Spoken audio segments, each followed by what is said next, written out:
Hi guys, আসসালামু আলাইকুম রহমতুল্লাহি আবরাকাতু। আশা করি দেশ প্রবাসে বাইরে সবাই ভালো আছেন। সবার প্রতি দোয়া ও শুভকামনা। আমি বশির মিদার পক্ষ থেকে। আমি বশির মিদা বয়স ভিডিও নিয়ে আবারও কিছু কথা বলতে আসলাম আপনাদের মাঝে। কথাগুলি হলো, এখনো আমার পিছে কিছু শত্রু লেগে আছে।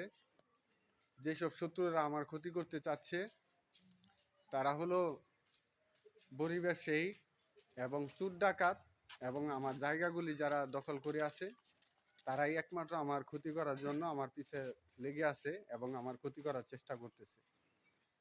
তো তাদেরকে আমি বলতেছি, আপনারা যারা আমার ক্ষতি করার জন্য আমার পিছে লাগছেন, ক্ষতি করেন, সমস্যা নাই, কিন্তু ক্ষতি করার পরে যে প্রশাসন একটা বিচার করে, সেই বিচারটুকু যদি আপনারা সামলাতে পারেন তাহলে আপনারা ক্ষতি করেন।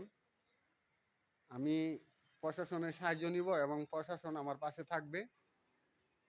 দেখি আপনাদের মতো চোর ডাকাতরা এবং বুড়ি ব্যবসায়িকরা এবং অবৈধ জবরদখলকারী জায়গা জমি দখলকারীরা আপনারা কিভাবে আমার ক্ষতিটা করেন, আমিও তা দেখে নিব।